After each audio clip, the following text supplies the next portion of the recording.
Today we have with us Madison Bolay. He's running for the State House of Representatives. It's an open seat, and it starts in the northern part of Logan County and runs up to the Kansas border. It's quite a wide open area, very rural.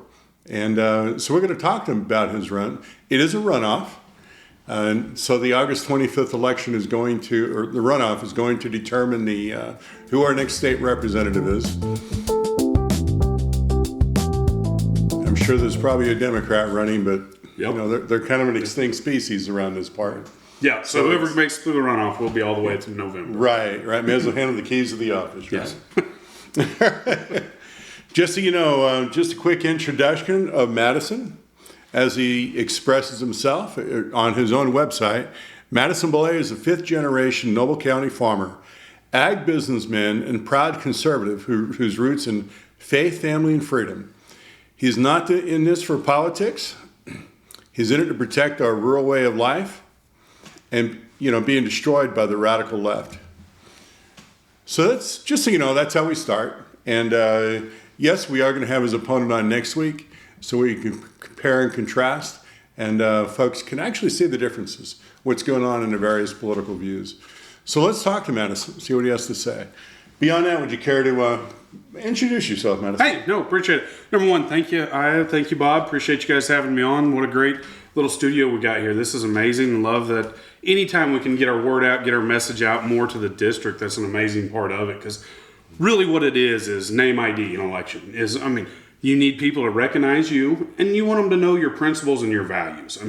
That's where you got to be able to go to the Capitol and somebody you truly trust. And that's where I feel like I stand the best within the race there. But a little just about myself is kind of the introduction you read there, Bob, is fifth generation farmer. My wife and I, we live west of Perry there. We still farm and ranch with my dad, brother, and uncle there. We lost my grandfather back in November. He was a big part of keeping the family farm going. And then I work in the private industry also, selling seed chemical fertilizer up out of Blackwell, Oklahoma. So I like to call farming my hobby. My wife calls it my second job, full-time there. So it is a busy time. We're obviously rolling very tremendously right now. We got done with wheat harvest, got all the soybeans in, so we're back into the hayfield at this point right now. So that's really kind of my background. Graduated Oklahoma State 2010 with business and ag.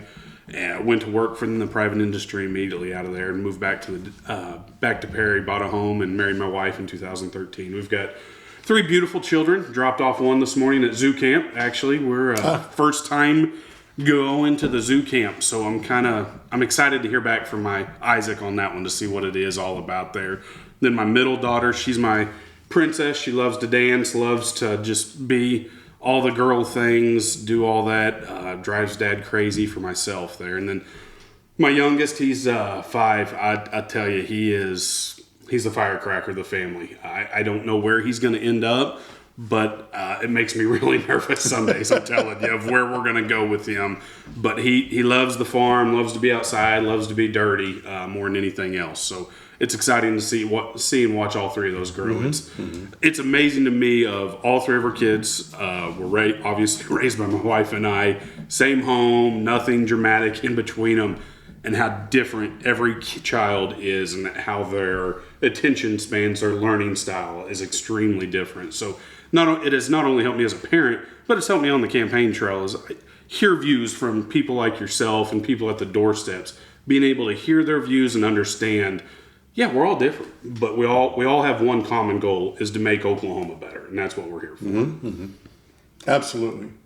That was a long ways around to tell me about Madison there. So, but yeah, okay, for sure. All right. Well, let me ask you something. It's kind of interesting. Looking at your webpage, you'll have to show this to you folks.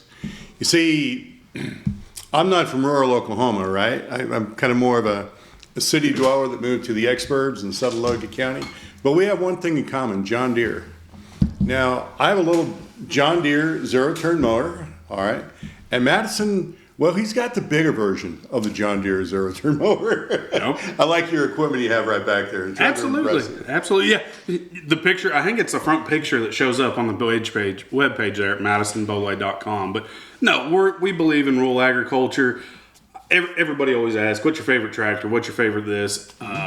And I've told our salesmen that sell us equipment is, you can have one sales guy, but you better have 10 service guys, because service means more than sales to us. Is that service department is the most important place there. And in your own personal life, you think about that. They sell you a dishwasher or a refrigerator, you better work. That's the most important thing for you. Is you want it to work, and you want it to work right. So, and if it does break down, you want to be able to call somebody and say, hey, I need some help.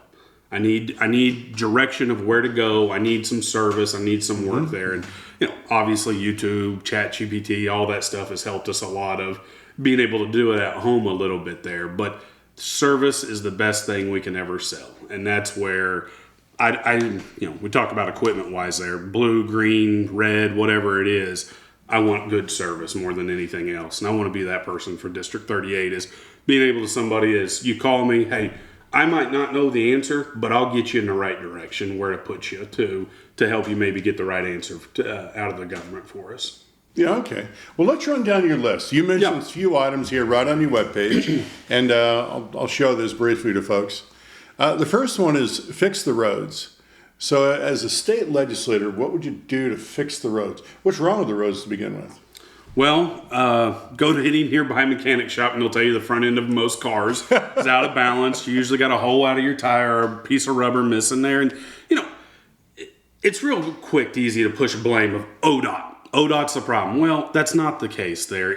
They're underfunded, understaffed, just like everybody else there. And for me, I like the 7-year plan. I think it's a great plan. I fully support it. But we need to make sure the 7-year plan is being enacted there. Is that a 7-year plan of ODOT? Of ODOT, okay. Yeah. That's the state legislator is how that works is ODOT gives them, really it's 7 years of outlay of what they want to do and the funding they're going to require for that. Highway 60 up there in Tonkawa, it's been on the 7-year plan, I believe, for 7 years now. They've started some of the right-of-way stuff and trying to get there. And, we get a little bit of false hope there as Tonkawa people up there as I visit with them, and that's a big deal. Highway 74 coming out of Crescent, that's another one. Meeting with the city manager over there is they were kind of on the path. They thought they were going to get a Super 4 over there. Mm-hmm. New engineer comes in and he says, I didn't know anything about that actually. So they weren't in the right spot talking to some of the right people they didn't feel like. So they needed some help there and some guidance on that. And I'm willing to help them there. But to fix the roads better, we got to make sure the funding's going where it's supposed to be going. Number one. Number two, let's fix it right. If we need to slow down and do a better road base, spend a little extra money per mile to make sure the road base can hold an agriculture semi, these oversized loads that are coming down them. We need to make sure that's right. And then the safety factor. My personal belief in agriculture is these state highways need to have shoulders on them. I've driven enough chisels, combines, and everything else down a highway. It gets really nervous when you have to pull off and you're leaning over that ditch pretty hard. Yeah. Whereas if we could have just a 4-foot shoulder to scoot over and let people pass safely, that helps a bunch. And so we need to work on the word super, right? Make them all super, absolutely. But no, being able to have a better, safe, encouraged road there, and I get it. It all relates back to funding. I'm sure we'll get into that later, but funding is a big deal on all these things and all these projects. We need to, number one, make sure where the money's going and make sure it's getting used for what it's supposed to be used for. Well, all right, Madison, let's take that hardball for a moment, the whole idea of funding, because everybody's got their issues and matters they believe are important that the government get involved in and take care of. And they always take money. It's just the reality of life. I want to do something. I want to upgrade my own home, put on an addition. It takes money. You got to fund it, right? So as a state, okay, where do we get the funding from? Especially I'm sure you've been tracking this, I hope you have. And that is the whole idea right now, the state's budget is being challenged. We're not getting the same kind of revenue that we have been in the years past. Now, I don't believe that's reflected yet so much, okay, because we've had a little bit of buffer in time. But as I understand it, that's on its way to coming to a head. So get elected, should you get elected, win the race. Now you're going to be faced with this challenge. Where do you get the money from? That's $1 million question right there, Bob. Where does the money come from? Obviously, taxpayers. That's where the taxpayer comes into base there. As a conservative Republican, we're not going to raise taxes. I do not want to raise the taxes on people. The burden is already high enough there on them. We need growth within interior. Perry, Oklahoma, we're bringing in Amazon right now. They're building a warehouse there. They think they're going to bring in 150 jobs, which is great.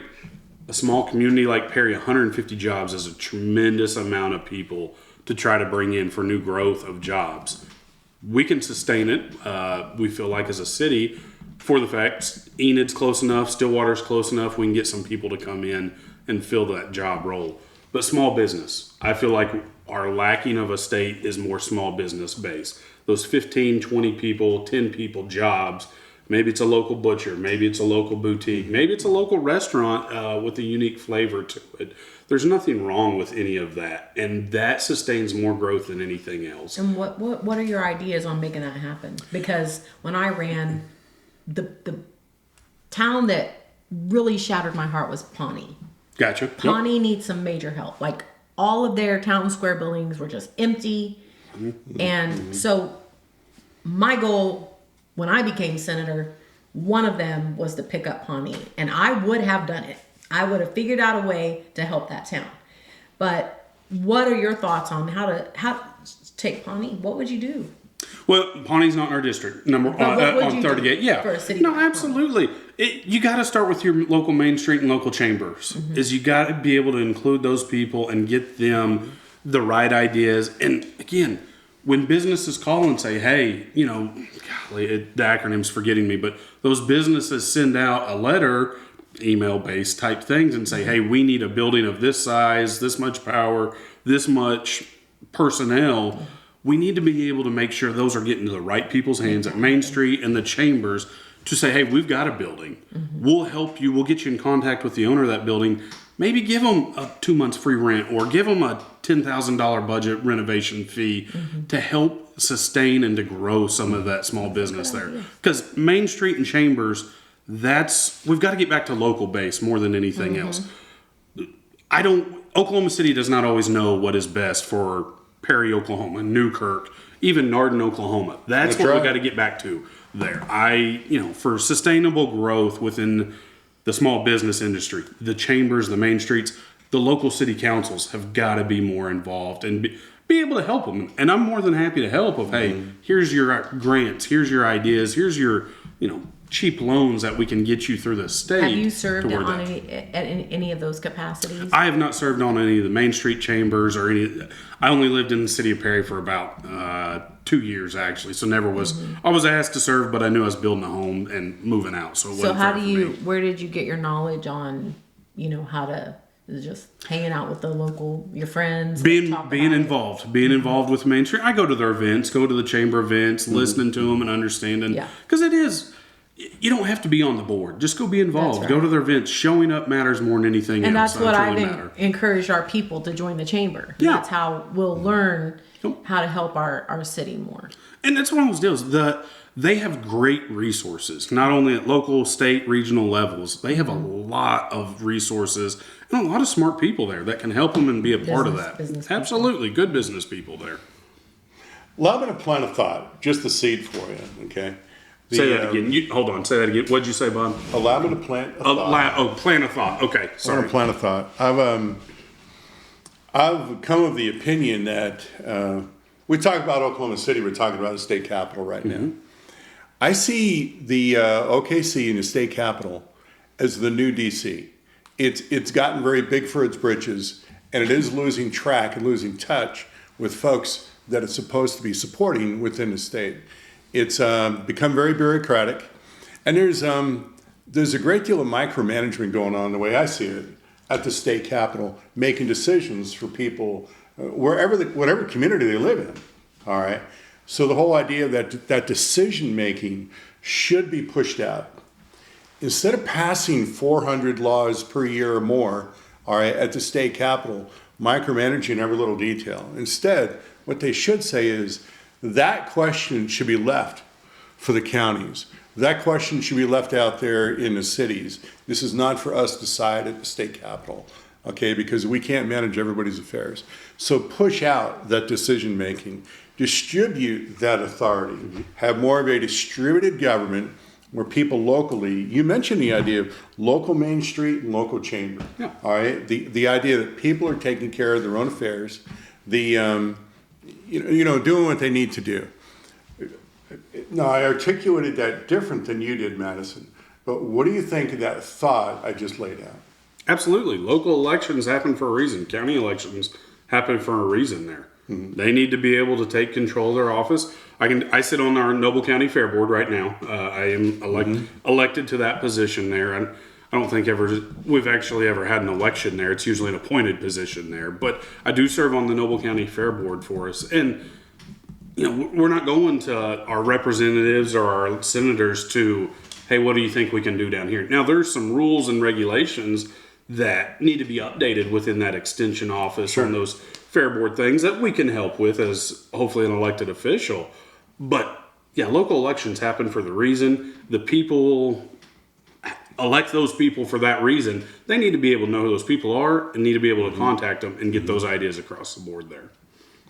Yes, okay, I like that idea. Anything else on this topic, before we move on? Nope. Oh, good. Okay. If you guys can't see it, but he's got about a half a page of stuff he wrote down over here. So I was getting nervous. All the questions that were going to keep drilling me on We'll get to this. my questions. Okay, yeah. So We'll get there. Aya's got 3/4 of a page over there, so we're going to get hammered down eventually. All right, let's move on then. Let's go down your page here. You bring up the idea of an internet that works. Yes, sir. Okay, now, all right, I'm going to be the naive city slicker here, right? You're out there in your tractor plowing the fields. What do you need the internet for? Oh gosh. If you haven't been in a tractor lately, it's more like a video game than a tractor anymore. They're cool. It is my grandfather, like I said, we passed away back in November there. He rode on our corn planter, so it'd be 2025 there. We updated it. We have AutoPath, Auto Swath on it. We didn't realize this when we put it on there, actually. It will pick the planter up, turn the tractor in the turn row, and put the planter back down and take back off. We did not realize when we updated it that it was going to be that fancy for ourselves. But I'll tell you, when he got in there, he said, you guys don't even, this is autonomous tractor already. I said, not yet, Grandpa. We're not going to be sitting in the pickup watching TikTok yet. But it is technology of those tractors. And the internet is not in the tractors yet. It is all through GPS-wise, coming through the satellites. But internet that works really is for the homes. I live on a county road, live about 3/4 of a mile off of a highway, so we've got to be able to service those people with internet. We have more people working from home in today's generation than we've ever had before. The internet's got to be able to sustain those, not only for the parents that work from home, but the education factor for the kids. Like it or not, technology is going to be part of our learning education system from here moving forward. It's just going to be the way it's going to progress and how we move forward. Textbooks, I'm all for them. I still do believe in a hard copy, allowing kids to fill paper, to fill that ink. But reality faces us that those iPads, the Kindles, and all the little leapfrog things, that is going to continue to be a learning educational tool for a lot of those kids moving forward. Okay, you mentioned the idea of you live 3/4 of a mile off of a county road. Off of a highway. Oh, highway. Okay. You live on a county road, yes, sir. Oh, you live on a county road? You live on a county road, yes, sir. Do you have fiber yet on that county road? We do have fiber. Central Rural Electric, actually, they got, I believe, the grant from the federal government 2 years ago, and they hung all the fiber on their poles, and we got that into our home, I believe, about 18 months ago, a year and a half ago or so. It's been a game changer. We were satellite-based, the Starlink based internet there. Been a game changer with the hardwire fiber. Now, I'll tell you, Oklahoma, ice storms, windstorms, tornadoes, sometimes even a hurricane or two, it seems like. It comes through and we knock those poles down. It does knock the fiber out. And so it's hard, but electricity over internet, where we're going to balance that budget there. It has been really good with the fiber internet. We run a streaming service to our home. We cut the cord just like everybody out there. We cut Dish, Direct, all those guys. We cut the cord there, and we're back to streaming service with Hulu, actually. Yeah, actually, do the same thing in my house with Yeah. Central, my 5 acres. Well, if you have that, why have internet that works on your list? Granted, it's on the phone poles. Right. It is the bottom strand, all the power lines going overhead. Now, in my area, after the initial year for the build, it's been rather stable. That's not your experience? So in my area, it has been. On Central, I will tell you, those guys, I hope they're listening. Shout out to those guys. They're amazing. Yes. Hardworking linemen there. You get into Grant County, you get up there into the K County areas, it is not that way. They don't have the fiber internet strung on the poles. That electric cooperative didn't do, or I don't know why they didn't. I won't speak for those guys, but they do not have the fiber running to their home. They're still on the Starlink satellite-based internet, and inconsistency is more the word there. Very in and out. Okay, what would you do with that as a state representative then? What would be your place in that? We gave a lot of money there. I mean, COVID helped a lot with a lot of those federal grants. The state kind of matched up with a lot of those grants. And we need to just provide that service, is to be able to provide that infrastructure base more than anything else. Mm-hmm. We don't want to be in the internet business as a state. I don't want to say that at all. But we need to be able to provide a better infrastructure base. I talk a lot about that at the doorstep is infrastructure doesn't just mean roads and internet. It means water. It means electricity grids more than anything else. Tonkawa, Oklahoma, those guys right now, they probably kick me pretty hard. They're on a boil alert right now. They have to boil every bit of their water. Been on it, I believe, since Thursday. Would that have been July 2nd there? So they're having to boil all the water through the holiday weekend. All those businesses had to shut down. They couldn't serve in restaurant over the 4th of July weekend. So it's been terrible. That's gotta be rough. Oh, it's been terrible for those guys. I hated it. I was up there at the parade over 4th of July, and we would have stayed in town and ate. And luckily enough, they were able to do to-go orders. They allowed them to do that, which helped a bunch on those businesses. But that's a tough world. We need a better water infrastructure just as much as anything else there. Yeah, water. Okay, we're going to get into that in a moment. Okay, all right. But that's a challenge. Anything on this before moving on the internet? No, the only comment I have on that is, I remember when, I'm old. You don't look it at all. Like I remember when you could buy a computer for the first time. That's her first of many lies today. Get used to it. But welcome to the ABC I'm almost podcast. old enough to be your mom. I'll put it that way. Because I did look up how old you are. Okay, all right. I'm nosy. But, people were scared of the internet. Mm-hmm. They were actually scared of television. Really? That was before my time, Bob. Oh, Believe it or not. But we see the same thing with AI now, but there's no stopping that. And Bob is also a computer person, so he knows that as well. That, there's no stopping that. And I see so many people scared of it and resisting it, whereas I think they need to be learning about it, to get on the other side of it. But that's all I have about that. Oh, no, you opened a little can of worms. Allow me to add something to that. There's a big can of worms, but yes. And I would appreciate your thoughts on this. Yeah. Yes, I spent my career working in data centers. Okay, no doubt about it. Right. So on the more the national and continental level with the data centers and the whole bit, I get the fear. Matter of fact, before I retired a year and a half ago, I was busy implementing the first steps of AI within the companies I was supporting. I was contracted out to support some insurance companies. The reality is, today, every data center is an AI data center. I'll tell you that right now. They're everywhere you go. You drive past them down the street all the time because they're in these unmarked buildings. The owners don't want you to realize it's a data center because it becomes a target. So they keep very low profile. And there's AI all over them, okay, for business use. The issue that comes up that we're all concerned about with these new data centers going in isn't really AI. It's surveillance. It's how they're being used. We should call them surveillance data centers because it is a lot of government surveillance. They're managing to acquire and accumulate massive amount of information about what we're doing. It's public information, but because of how it's being accumulated and they're able to process it so quickly, okay, and so fast. It's so inexpensive to find out what one person is doing with their lives. It's effectively a violation of the Fourth Amendment. It's gone beyond the idea of probable cause before they search. They're able to search anyway, just on that information to figure this all out.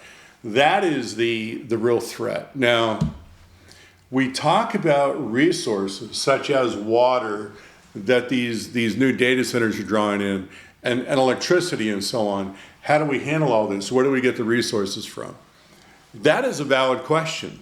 But on the other hand, I'm greatly concerned about the applications, the surveillance again, and how it can be used. Yes, it can be used to our benefit.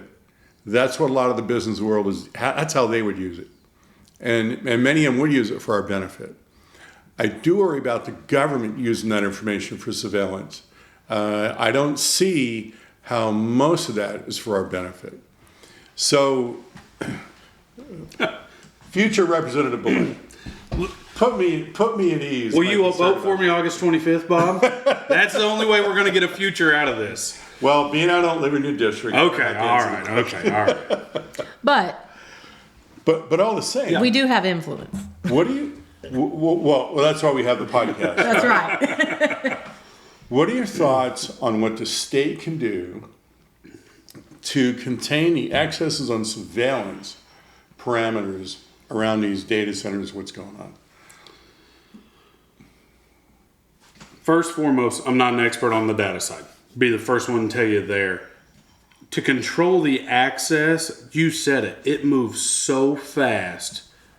And when we get there, we're so far behind already. And the government is notorious slow of getting to where we need to be there. So I'm not sure at a state level we can pass a law fast enough to protect some of those things. But to your point, it's moving so quickly of how they're utilizing that, not only for good, but for bad in the government on being able to protect those rights. Mm-hmm. It might, and like you've said, and you're probably way more of an expert, these data centers are not locally contained to Oklahoma. Your Oklahoma data is not staying Oklahoma database. Mm-hmm. It's true across state lines. So my concern is if we start passing something in Oklahoma, does the Utah data center have to abide by that law? Are we going to have to go to the federal government side and look at passing these across the entire nation to protect and blanket the United States, not just little Oklahoma? I'm all for it. Hey, I'll sit down and listen to anybody. I'd listen to you talk about data centers all day long. That was a great little speech. I loved it. I didn't realize all that is I don't know if Oklahoma state law is going to be powerful enough to protect what we can do here if it's going across state lines already. That's the difficult part for me. I'm all in. I'll listen. I will try to be on the cutting edge of it there and understand both ends, good and bad of it, and try to weigh that decision out. But I'm not sure we can get there quickly enough within the state of Oklahoma without the federal help of getting that back across. You might be surprised what I believe Oklahoma can do. All right, but valid point. The whole idea of jurisdiction. Yes, that data is all over the place. Okay, and one data center is not standalone. They definitely are all connected, networked.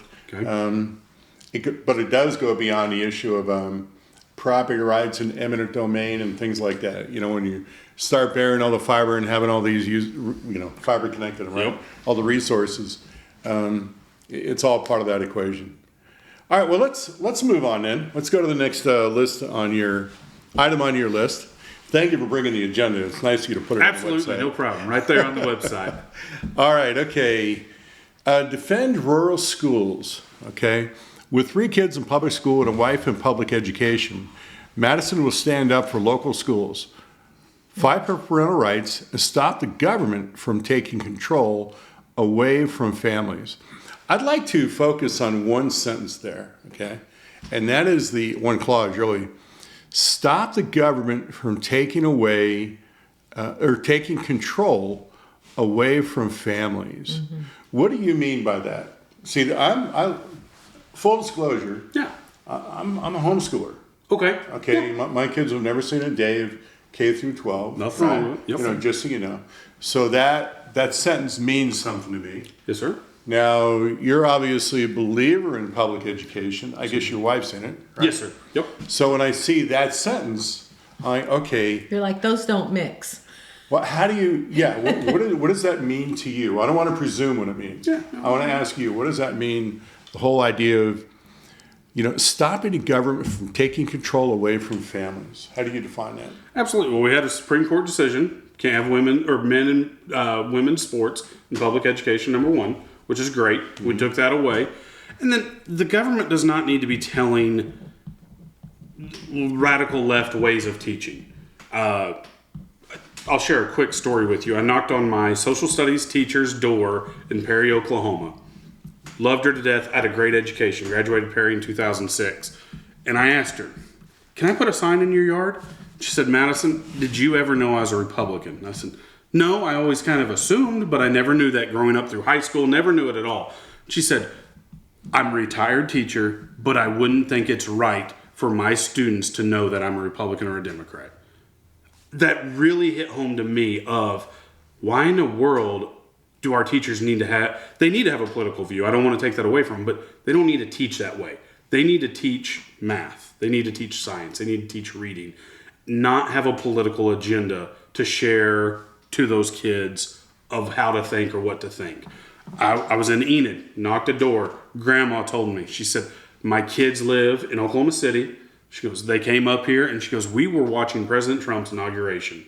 She said, my grandkids started telling me how bad of a man he is, how horrible of a person he is. She goes, why do you think that? She goes, I knew my daughter wasn't saying that to her kids. She said, well, the teachers at school tell me all that.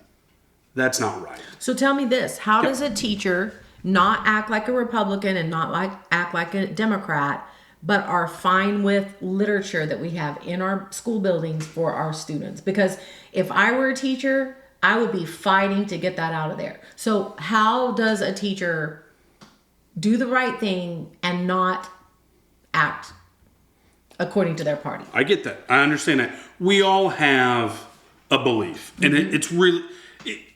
the way we walk, you can tell. The way you talk, you can tell on some of that. The way we dress, conservatively or not. I understand that. And some of that we just can't... I don't want to take that away from a teacher there, of their lifestyle.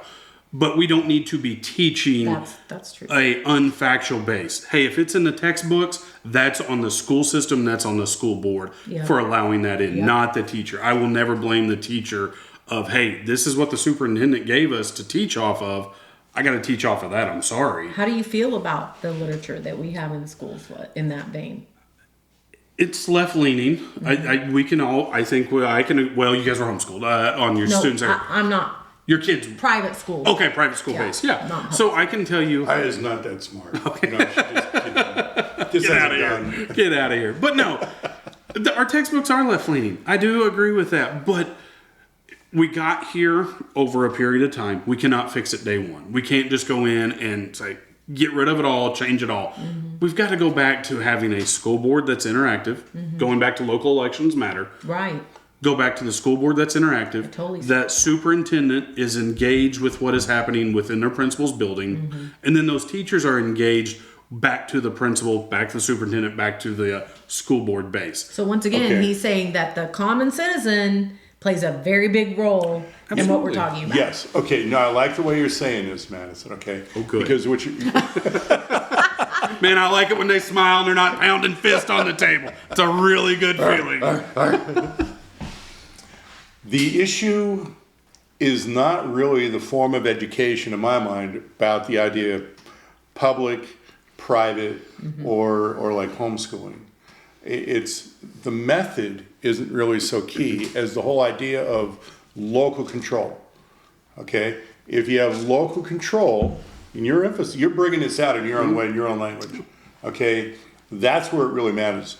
If the local school district, okay, is truly able to pick its own curriculum, its own textbooks, and all, right, what's going to happen is, the way I see it, parents can reach out and get a hold of the superintendent and the principals and all that. You know, even these elected positions of school boards, if they take back all this decision making and have all this local control and everything, they can grab the exit matter and choke until they get what they want. It's consistent with their values. Okay, they can actually do that. Now, I think this is the fair statement. We would agree. There is a disconnect right now. That's not happening. There are these textbooks in rural America, it's all over the country, right, that are not consistent with the values of the parents and the beliefs of the parents. There's a real disconnect. What is stimulating that? Okay, what do you believe is causing that? And what do you believe a good solution is? As a state legislator, what can you do? There is a disconnect. I will agree with that. Is parents are busy. We have been so emphasized to be better at sports, better at ballet, better at dance. I told you, my son's at zoo camp this week. It's there all week. Mm-hmm. My daughter's involved in dance. My youngest, he's only 5. He's not involved quite yet as much, but he's going to play flag football this year. As parents, we are so it's overwhelming amount of what 2-3 kids of activity base. Don't complain about that. I'm not complaining one bit.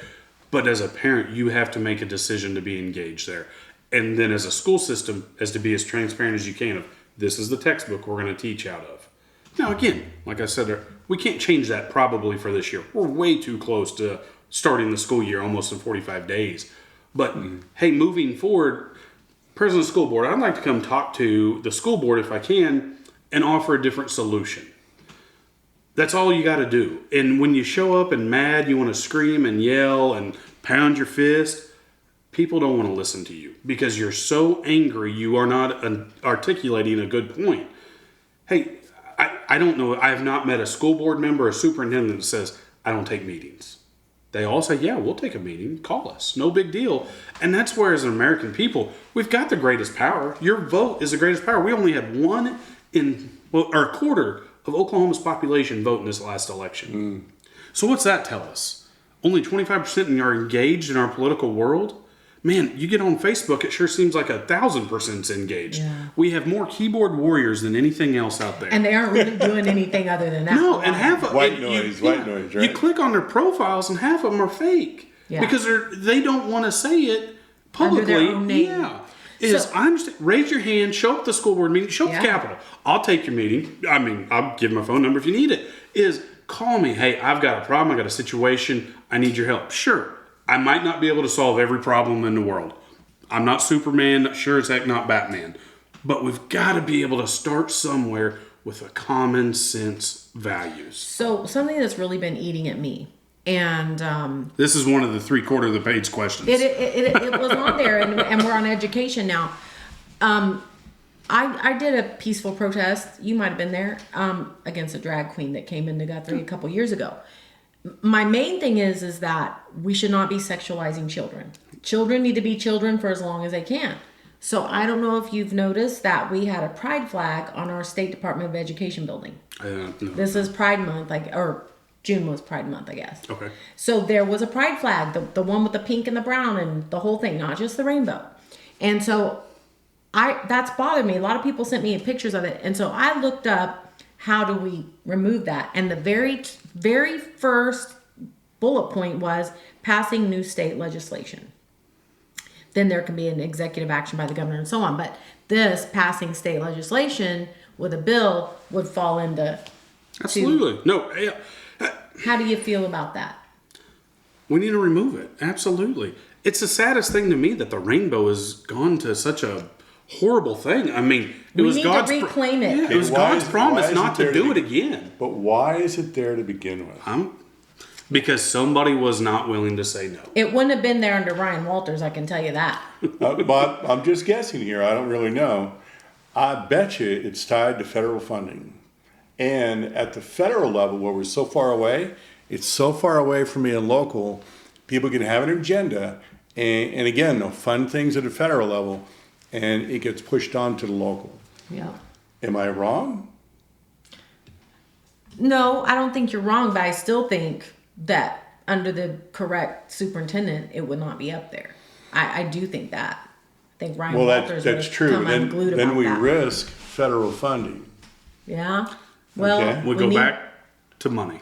Yeah, don't we? I really think it does, okay?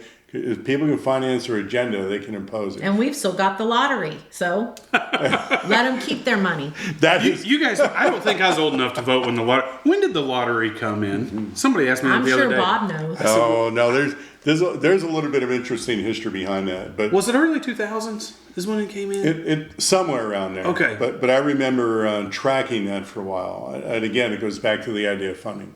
If the narrative that I follow is correct on this, really what happened was 2004. it was There we go. Google right here. a lot of that money that came in I'm for so the lottery. Okay, when it first came in, a couple things happened. First, the folks in charge of this whole thing, they anticipated the revenue from future lotteries, and then they borrowed against that. So mind you, a lot of the money that came into the lottery eventually just went to the banks to pay off an interest. So guess who has an interest in that regard? Yeah. But then remember in 2018 that the legislature had to pay back a whole load of that money because they misspent that money. Do you remember that? It was a big deal. Not that in particular. Let me finish this thought. The other angle is when they had this big water money come in. Okay, now it's I'm speculating a motive here. Well, now it's time to spend it. So we had these building campaigns, and now you have a lot of these high school campuses that look like community colleges. So the money really didn't go to the students in the classrooms. You still had teachers scrambling for papers and pencils and a decent paycheck and things like that, because the money went into this construction campaign. And I remember that period of time when there was a lot of construction going on.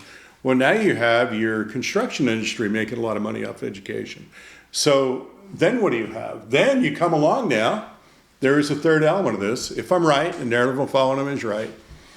What happened was when it came to time to pay off these loans, the lottery did not generate the income that was anticipated. So guess where the money came from to help pay off these loans? Well, it had to come out of the general funding for education. So the money that was headed for the classroom was actually reduced, okay, effectively. Now I don't know how much, but it turned out to be more of a strain on the classroom. So that, in the end, it didn't work, okay? And that can happen in mismanagement. Let me ask you about the impact of unions. And I think most Oklahomans, and I'm sure you would agree, that you can speak to it.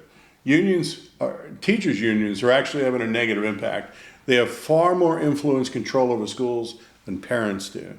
Okay, disproportionate. It starts with the NEA, running down to the OEA, and it hits local. Okay, thoughts on that and what a state legislator can do? Oh gosh, I'm not an expert on unions there. You better be one quick if you can hold that office. I'll get to reading up on that one then, because I'll be real honest. No one from the teacher unions or anybody has ever really, hey, teacher union, I want to buy you out or do anything crazy like that. It's coming. But nobody teacher union wise ever's contacted me there. But I'll tell you, and this is going to be off your question a little bit, is I really do think our education system, and I'll speak for District 38, is better than what it is in the public eye. I mean, we all watch 45925 on the news there and degrade our education system very much there.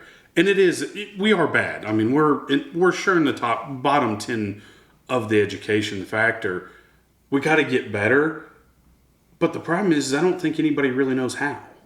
Is the legislative this past session passed these new reading standards. I think that will help. But we live in a day and age right now that we want results like that. Mm-hmm. And I'm afraid what's going to happen is in 2 years, we're going to look at this and go, we only increased by 2%. We're going to make a radical change, turn hard right, and turn the boat. In my opinion, that's the wrong thing to do. Let's stick to a plan for 5 years and look at a 5-year base. If the gradual line is moving up on the graph, let's stick to it. Maybe we need to adjust and strengthen them down, but we can't just keep making hard right and left turns in our education system to make a straight path. That the fastest way from point A to point B is forward. You might have to run through a mountain, guys. Might be real slow getting there, but we're gonna have to get through it. Education's a very emotional factor.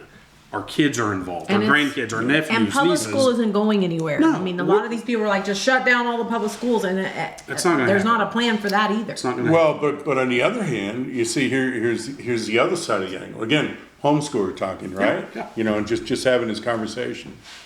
I don't necessarily want to homeschool. Okay?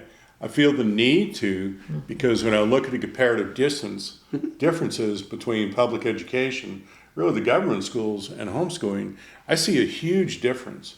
And I'm not alone. The reality is homeschooling, even private schooling, if I'm right, is growing percentage-wise. More and more people are going down that path. And of course, I feel the pressure of paying for two educational systems now.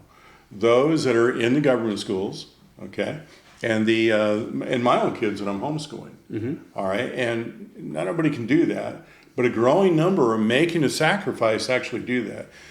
And I don't necessarily want to. If it was locally controlled and the curriculums and all were more closely aligned with my values that I want to teach my children with, and my neighbors' values, I'm not so different from my neighbors. We all have similar complaints about, you brought them out, Madison, the whole idea of what's going on with the pride flag and the, all this stuff going on in schools, right? You see, I share that disagreement with what's going on. If that were to be more closely aligned, I don't think you would see this growing disparity in our society with an increasing number of people homeschooling. Frankly, okay, what I heard in all your presentation, I didn't hear a solution. I heard platitudes. Now, I'm okay with that, but the reality is, right now, all right, because I like your spirit. Okay, you see where you're at, right? You know what I mean, Madison? Yep. I'm okay with that. But when you get down to that building, guess what? When you're down there and you get past that first day and all the marble, they're coming after you. Okay? Every day, somebody new's come along, and education has a big presence in that building. And you are going to get homeschoolers. They're going to come hit you up. Same with private schoolers, and the same thing with all the government schools. And it's kind of interesting. Homeschoolers say, leave me alone. Government schools say, give me more money. Nope. But somehow or another, you're going to need to develop that equation that actually brings them closer together. Okay, and I would dare say it's in the curriculum, local control. Any thoughts on that? Anything to add on that? No, I do think that he brought up a solution, and that's the one that we've always encouraged is local control. I mean, Local control. Once we start changing out these school boards with people like you and me, can you imagine you and Aya Kelly on a school board? Do you have any idea how much we'd be tearing it up? And so, but that's my point. Yeah. We're not in a small percentage. There are a lot of people who want their kids and grandkids in schools where they're actually learning and where they're not being bombarded by things that children should not be bombarded by. And that's exactly what he said, is that we've got to, if we want to make a change, we have to step up or find people to step up to get on those school boards and get this thing straightened out. Go to your local election board and figure out your next filing date. I was hoping for more detail. They right? can fire superintendent. I understand. I was honestly, when you had that comment in your I get webpage, it. I thought, okay, this guy's thinking about it, right? And the hardest part is there's 100 representatives, 50 senators, and a governor you got to work through. Whatever plan we pose, it's going to be twisted, turned, cranked, and whipped out in the wind 100 different times that we've got to work with. I love it. We got to get both sides of it to come together. Like you said, the homeschoolers, the private schools, the public education, to come together and make the plan to move forward. And I get it. Hey, it's not going to be easy. I mean, they passed the reading literature stuff this year. I think it's great. I personally would have loved to see it at second grade for retention. I personal story, my daughter was held back. Last year, she was in second grade. She repeated second grade this year. I will tell you, last year she came, or 2 years ago, I guess, at this point, She came home upset. She couldn't read. She didn't have enough friends. Socially, she was not ready. Mentally, she was not ready. We held her back as parents' choice. And I'm telling you what, my daughter was a different kid in school this year. A leader. She was a leader. Mm-hmm. She was able to read better. She physically matured better within second grade also. She was a small girl. She grew up. It was the most amazing thing as a parent to see. It was way harder on her mom and myself holding that girl back. The first 2 weeks of school were rough, being held back. Her friend, she had to make new friends. But socially as a parent, I will sit down with any parent and walk you through that. Holding your... Anybody listen to this, if I'm lucky enough to elected and your kid gets held back because of the state standards, come on down to the office. I'll visit with you, and I understand socially how rough it is that you've grown up with 3 to 4 years of those same parent groups, going to the ballets, going to the school functions together, and now you've got to make new friends almost as a parent. It's well worth it. And I'll hold your hand, walk you through that process. But as an education system, we've got to do better for our kids. Yes, we do. I have a few quick questions. One is, are you a lifelong Republican? Yes, always been a Republican. Have you supported Trump 3 times? You voted for him all 3 times. Well, more than that because we had primaries, but yeah. Were you approached to run? I was really... it's something I've always thought about, talked about, kind of in the back of my mind. Hey, I'd like to do this. Obviously, running against an incumbent's really difficult. John Pfeiffer currently had the seat. So I didn't really want to run against the incumbent. I visited with John. I talked to John. Hey, what do you think? Where you at? And then really it was my wife and I's decision. So, I mean, yeah, we had met with a few people and asked, what do you think it could look like? What would it be like? But really it was mainly my wife and I's main decision there. And then kind of together, why did you want to run? And what makes you the better candidate? As far as I know, you've watched the other campaigns. Right. Yeah. And so why did you want to run? Like maybe the top 3 reasons, and what makes you the best candidate? Absolutely. So really, the reasons I wanted to run was my 3 kids. So 3 reasons, 3 kids there. But education, like I talked about, is a very emotional decision, very emotional thing for any parents. And I'm willing and wanting to work with the parents on the education factor. Then better infrastructures. I see what happens in Perry with our water infrastructure. It's not just local to Perry. Tonkwall right now is they're having their own problems.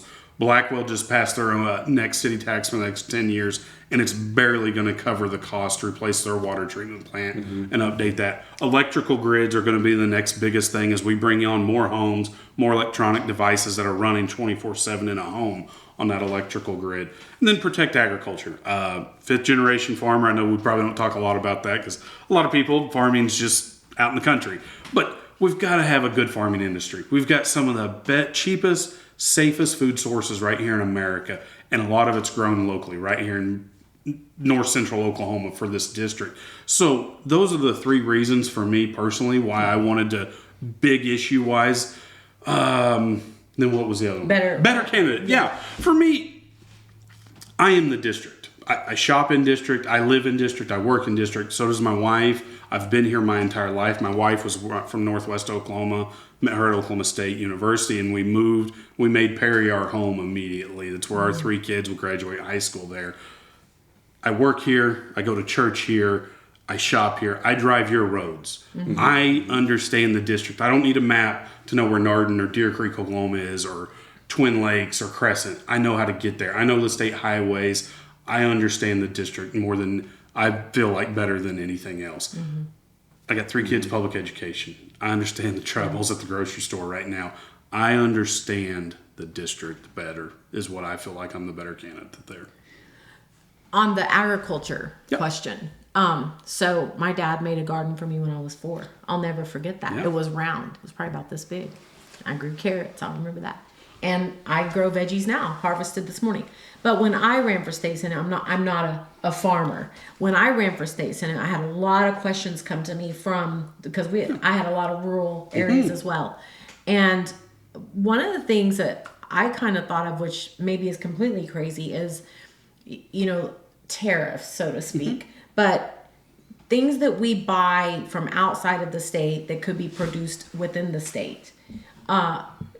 Does it make sense to do like a tariff type thing on that? Well, we really can't do that within the state because of interstate travel. That would be really difficult. Now, the tariffs are federally. Obviously, you understand that Right. it's too difficult because we can produce a raw material, but we don't have a manufacturing of possibly a mill for the wheat. Wheats are one of our biggest producers within Oklahoma. We don't have a big enough mill to produce all of the flour off of that. So we need Kansas. I mean, they've got a lot of it. We need Texas. We need to be able to get to the river. Port of Catoosa is obviously a huge one over there in Tulsa right now. That is our lifeblood to get north central a lot of our products out and back in. We bring a lot of our fertilizer in there that way. So it is I do it's a worry about positive our there. farmers. Absolutely. So how can you or we help them? So a lot of the federal a lot of the farming things are on the federal level within the farm bill. Hopefully we get a farm bill passed this year federally.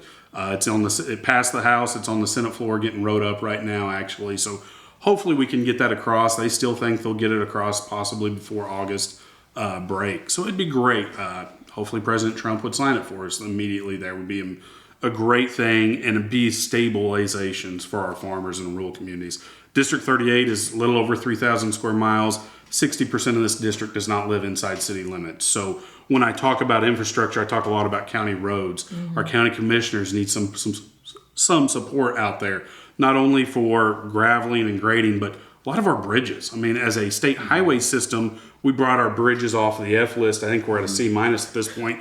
I can't imagine what our county commissioner bridges. I mean, some of the bridges I drive across with my pickup, I get a little bit nervous even. So we've got to be able to help those guys and produce better results. You wanna Yeah, hear you're thinking about something your heavy funny? equipment. I will not stop under overpasses. I don't There's a blame you. red light. I will not stop and ask anyone in my family. And I just hold my You're the breath. person just getting honked at. Get out of here, lady. I hold my breath going over bridges, and the May Avenue one recently on Northwest Expressway, a semi hit it, and it was falling. I told my family, I said, "See, I was right." Now you're gonna be out in the country and really be Yeah, focused. now you're going to be out driving a county road. Go, oh my God, what do we do? You see Madison coming with his John Deere about to cross over. I'll wait.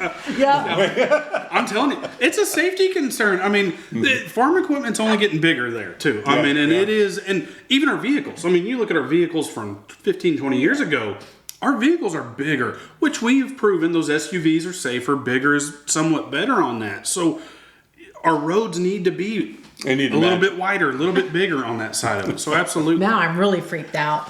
All right, boy, it's something. And go another hour with questions. Oh, I can only imagine. Yeah, but on we the other can do hand, it. we're at the end, so wanted to just it's a good time to announce. How can people reach out to you if you're interested? Support you? What can they do at this point in the runoff? Absolutely. So no, August 25th is the runoff. Would appreciate any support. Hopefully I can earn your vote there. Hopefully I've talked enough through the questions with these two fine people that I can actually get there and get your vote. But then MadisonBolay.com. Bob's got it pulled up now. So you can click on the website. Feel free to click around there. I think there is a contact me button on that. I get those messages directly, or I'll give you my phone number. Give you a minute here or two to get a pen and paper, and I'll write that down for you. But go to the website. You can donate to the campaign. All are welcome there. It is a very big district. Mailers are a big deal there. I know everybody gets frustrated with them. They probably look at it and then right to the trash can. I just wish we could make something out of them, a house or something. But I can tell you, a lot of people have told me they're really good fire starters for their burner barrels or their fire pits outside. So I understand that. As long as you understand Madison Bolay on the top of it, then feel free to put it in the fire pit. But my phone number is 580-670-0012. Feel free to call, text me. I'm in agriculture sales, so usually I get a text message of, what is this bug? Is the most text messages I get, or what is this weed? So the political side's a little bit different. So if I don't get right back to you, I promise I will, or feel free to hit me with a reminder. That never bugs me one bit there, is to try to get a hold of me, call me. I live in Perry. I'm willing to come and visit with you and your community, be with your community leaders at all times. That doesn't bog me one bit. So, but no, most importantly, and this is my plea for anybody out there, and probably anybody watching this podcast, is go vote. Just go vote. Whether that is for your school board, your city, or your county, or this election coming up August 25th, go vote. And then as you're driving, stop at the convenience store, buy a Coke, and walk in there and ask the clerk, hey, did you vote today? August 25th, you need to vote today. Or you can vote early. I mean, we, as a country, or as a state, we allow that early voting, the Thursday, Friday, Saturday. There's really no reason. Then you can do the mail-in votes. So go get on that. Go register today, okvoter.com, and you can get your mail-in ballot or figure out when your precincts are open to go vote. And that's my plea for anybody. I'd appreciate your vote, most importantly, sincerely, but just go vote. That is the most genuine thing. There's been millions of men and women die to protect this country. Amen. For you to have that right, and you need to go vote. I mean, it's really simple as that. We didn't even talk about America's birthday. I mean, everybody's got 10 fingers, 10 toes this morning. So Quarter millennium. Absolutely. That's pretty neat. That longest running longest running government under the same constitution in the world today. In the world, yes. Yep. In the world today. That's so true. It's amazing. 250 years is all a government. We're the longest government that lasts that long. I mean, you really think 250 years isn't that long, but then you really go, I found it is a long together time. quite the package. Yeah, I mean, it is a long time. So, absolutely, we live in the greatest country in the world. We do. I mean, we all have our problems, and we all probably have differences of opinions, but most importantly, we all can sit like this and talk. Nobody's going to yell, scream. Right. They don't have the sheriff out ready to arrest me, I mean, or anything like that. We've got to just sit down, shake hands. Common sense and Christian values more than anything else is we can disagree, but we don't have to hate each other over it. That's right. All right. Based on that, we're going to go ahead and close, and we'll see you again next time. Thank you. Appreciate you. Thanks, Thank Bob. you. Appreciate it. Madison. Take care, all.